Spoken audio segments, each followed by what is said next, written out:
Welcome to the Focused Fundraiser. This is where we spend time with seasoned fundraisers discussing what they've learned and giving you their hard-earned wisdom on what moves a mission forward. Because something that we believe is doing more doesn't always lead to success, but focusing on what matters most does. And today I'm talking with Jennifer Bushinger-Ortiz, Director of Development at Move for Hunger, and her organization built one of the most creative food rescue models in the sector that I've seen. And it's capturing food people would otherwise toss when they move and turning it into over 70 million meals already. So Jennifer has spent nearly 2 decades raising money for missions like this. And we're going to dig into what actually works when you're funding a cause that most donors have never heard framed quite this way. So Jennifer, welcome. Start us off by sharing a bit about yourself and your path into the nonprofit sector. Thank you so much, Rob, for having me. I'm super excited to be here. I think when you meet anyone in the development world, none of us took the traditional path. Very few of us actually went to the Lilly School of Philanthropy and grew up wanting to be fundraisers. And we all came here through a variety of paths. I fell into it just like so many, but really my career started in theater. And I didn't even realize that what I was doing over 2 decades ago was actually fundraising, right? While I was in college in Bloomsburg University of Pennsylvania, my friends and I wanted to mount our own productions in the summer, and we had to fundraise enough to be able to rent out the back of the coffee shop that had the little thrust stage. We had to raise enough for rights and costumes and props and hopefully break even to, go out to eat after the run was closed. And I didn't even realize that that would have set me up for where I am on this career journey today. That's amazing. So you've worked across multiple areas in this sector. Tell me a little bit about your history. Yeah, so like I mentioned, how I started in theater, on and off stage, and then teaching children's theater, toured the country with a traveling educational theater company and spent 2 years on the road and did 42 out of the 50 states. And then that was exhausting, right? You already kind of live 1,000 lives there. So from on stage and off stage, kind of transitioned into educational theater and then kind of administrative side. And then kind of started making my way through the nonprofit world. Spent a little over 6 years with a developmental disabilities nonprofit. I've spent time with Parkinson's, and here I am 2.5 years now in the food insecurity and food recovery space here at Move for Hunger. So for me, I can get behind a mission that I truly believe in. The work is the same. We are chief storytellers and connecting donors' passions to our missions and helping fuel those overall objectives. And I absolutely love what I get to do every single day. Yeah, you mentioned storytelling. I'm gonna ask you about that here in a little bit, but tell us more about Move for Hunger. So that you guys fund work mostly through corporate partners, moving companies, multifamily properties. Is that correct? Instead of Yeah. leaning on individual donors. So I'm curious to know fundraisers who hear corporate partnerships, who maybe lean into the individual donor pool more. What does relationship actually? It's so interesting, and I think a lot of this is gonna like harken back to like my theater days. But one of the first lessons that I learned is know your type, right? And I know for a fact I am not going to be the ingenue. I'm the quirky best friend. So you enter into these relationships knowing your strengths and playing those up. Move for Hunger was born on the back of a moving truck. Our founder and executive director, Adam Lowy, his family owns a 100-year-old moving company. So he grew up watching people throw out the contents of their pantries as they're packing up their lives. It's the last thing, the tedious, the heaviest. You just kind of want to close the proverbial pantry door on that chapter and leave. And it was the first space that you can kind of see an ability to recover food and minimize that food waste. So he started asking people, can I donate that food when you move? And in 1 month, collected over 300 pounds of food. That was 2009. Here we are in 2026, 17 years later, and it is our most impactful year to date. And we're only 7 months in, and our team has transported more than 17 million pounds of food to food banks and pantries across the US and Canada. So, to kind of answer your question of how do you kind of invest in corporate when individuals is traditionally where it is at other nonprofits, we were always people powered. We have a tremendous network, and that is our strength, right? So that is very much knowing your type. When we were founded, Adam said, we're one moving company, but we're friends with all these other moving companies. And then all of those moving companies are traditionally a part of a van line, which is a larger network, and then a larger network. And it kind of just grows from there. So really, Move for Hunger mobilized a movement where we started with this donate your food when you move model and working our way across countless moving and transportation companies. Now we're over more than 1,400 moving and transportation companies that are helping with those food recovery efforts every single day. I mentioned 17 million pounds of food, and we don't own or operate a single truck. We purely are people powered and rely on the commitment and belief and generosity of that network. So for us, it is really playing up to our strengths of having kind of a corporate first model and the individual giving more traditional philanthropy. Not that it's an afterthought, but now we have a captive audience of companies and their team members. And how do we leverage that into supporting our mission and fueling it forward? So you threw out some big numbers there of pounds of food. I mentioned 70 million meals. Big numbers are rarely connecting points for humans because we can't really quantify them in our brains of like, what does this actually mean from an impact standpoint? I'm curious to know your thoughts on how do you break that down into stories and statistics that really move people to drive them to donate and be a part of this? I think that's a fantastic question. And honestly, I still think 2.5 years in is still my personal largest Achilles heel in where I kind of beat down my own ability to achieve success, right? Um, our impact is not like others. We're moving things that are large tractor trailer loads of food. And you're like, great, you just moved 50,000 pounds of potatoes. What does that mean? What am I doing with that? And people can't also conceptualize what that is. So, and we're not then distributing it out. So I don't have the firsthand accounts of Sally, the single mom struggling to make ends meet, or Mark, the dad who is working 3 jobs and having to make a really difficult choice between rent and groceries to support the family. We don't have those stories. That comes from the food bank. So, Move for Hunger, we've really put the food at the center of it as the hero of our stories. We actually did this really exciting campaign last year called Operation Fruit Cup. And it was telling the story of how our team recovered and transported more than 35,000 pounds of fruit cups. But again, where we sit in the food recovery and kind of food ecosystem is this bridge. We are the bridge between an opportunity of food that exists, needing to find a home, and then the food banks and pantries who have the ability to get that out to communities in need. And then we have that transportation to be able to bridge that gap and get it to them. Um, but we've kind of found success in talking about the food waste and putting the food at the hero of the story, as well as our partners that move that food day in and day out. Because again, we don't own or operate a single truck. We couldn't do what we do if it wasn't for them. And so many of those loads are actually donated transports. Last year, it was a little over 74% of all of the 15 million pounds of food we moved in 2025 was donated.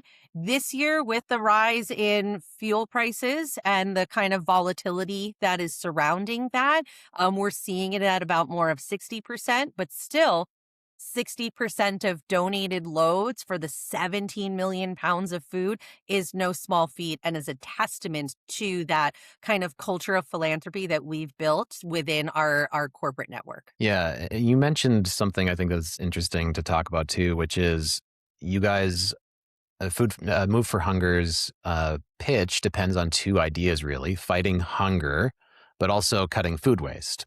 So there's two in some ways competing missions here, and a lot of nonprofits struggle to hold more than one message, or not competing missions messages. How do you keep a dual message sharp instead of confusing? How do you bring those two together? And I think to just kind of add even more complicated layers to that, I think it's going to even depend what industry we're talking to, because it's going to have different things are going to resonate with those industries. We have some that are in the, let's say, moving and transportation space. They very much care about the environmental impact, so they care about the food waste.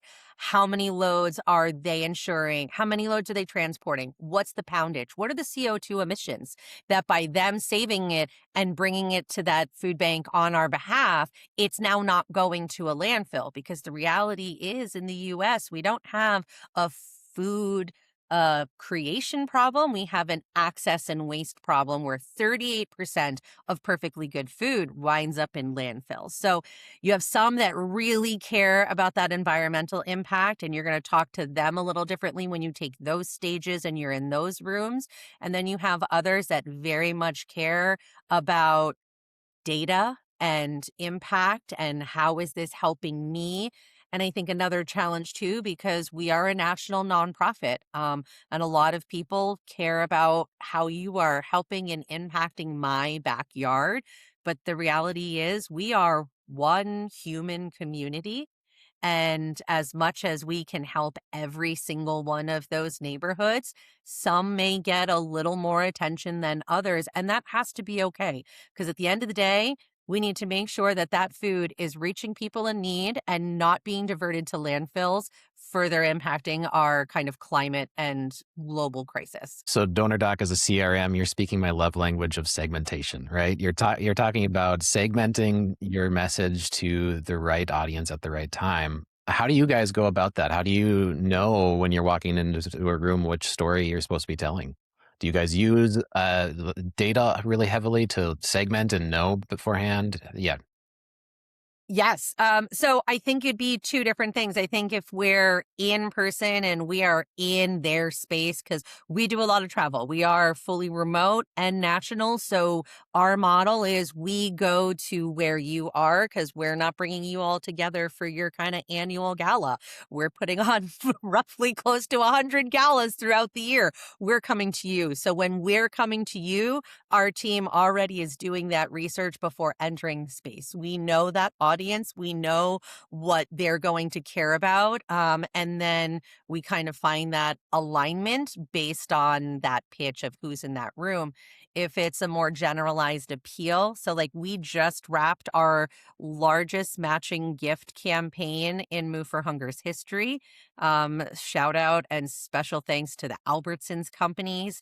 We were one of about 11 nonprofits in the food insecurity space that had an opportunity to match gifts up to $250,000 in a 1 week window for their Nourish the American Dream campaign. So, in an appeal like that, where we're using segments a little differently, I'm speaking very differently to a lapsed donor versus C-suite of a particular industry. So collaboration between development and marketing to be able to look at all of those lists, who we want in each of those lists. There's also exclusions that you have to think about too. I already have an upcoming campaign with XYZ. We don't want to add to donor fatigue in any way. So I think it's a mix of research, conversations, and collaboration.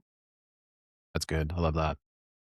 So you just mentioned a really big campaign that you guys did. You also have done a campaign tied to Guinness World Record with a huge number of meals and money raised. Fundraisers are told to make asks concrete, which those sound very concrete.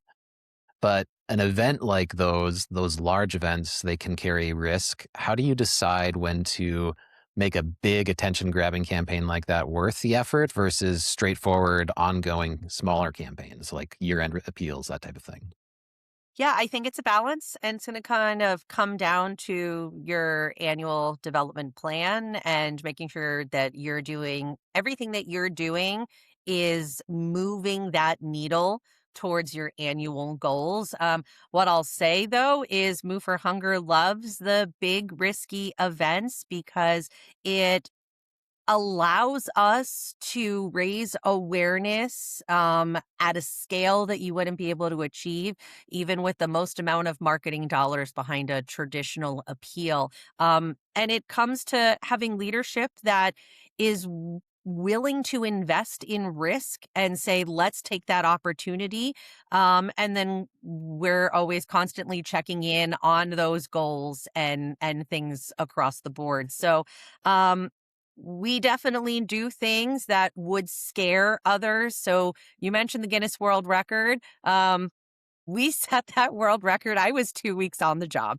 When I got offered to join the team at Move for Hunger, it was very much, we're going to have to already book your flight. You'll be joining us in Detroit. And it was learn as we go, but it was the most tremendous experience. What I what I loved most about it was I didn't know.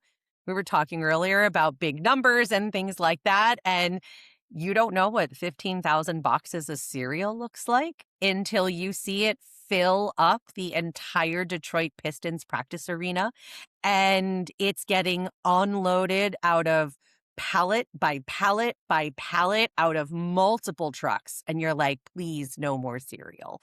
Um, and then when you see it at scale, the fact that it took our team plus an army of close to 100 volunteers to set up the domino run to set the Guinness World Record and then clean it all up. And then the next morning to have the privilege to take it to two different food banks in the Detroit area, that was mission in action. But even in all the data, all the research I'd done before even joining the team, I could not conceptualize what 15,000 boxes of cereal would look like. So I think that we have found our niche of these big splashy events because it is a way to raise awareness and funds, but awareness and grow our network at a scale that you may not traditionally achieve by a typical gala or a 5K or a charity golf tournament. Hmm. That's fantastic advice, right? Is leadership needs to be bought in for these high risk pieces. Otherwise, if I would imagine you guys do some that may not be as successful, and when those happen, you still need to be able to pivot and move to the next one. So let's get controversial on this. What's a fundraising tactic that everyone in the sector swears by that you think is overrated or flat out doesn't work anymore? Oh, especially because I'm remote now. I'm not in living rooms anymore, right? So it's not the same. So I think that we as fundraisers need to know our organization and what makes our organization tick and move and our supporters tick and move and not necessarily what makes us comfortable because we grew up as the traditional philanthropist. And don't get me wrong, in many ways, I am that traditional fundraiser. I'm bringing some of those data points consistently to the team. We're looking, we're still doing appeals, we're still doing some of those pieces, but I think willing to step outside of your comfort zone is something that most not even in development, I think in any industry are not going to be comfortable with. So I think if COVID taught us anything, that we have to adapt and we have to adapt quickly.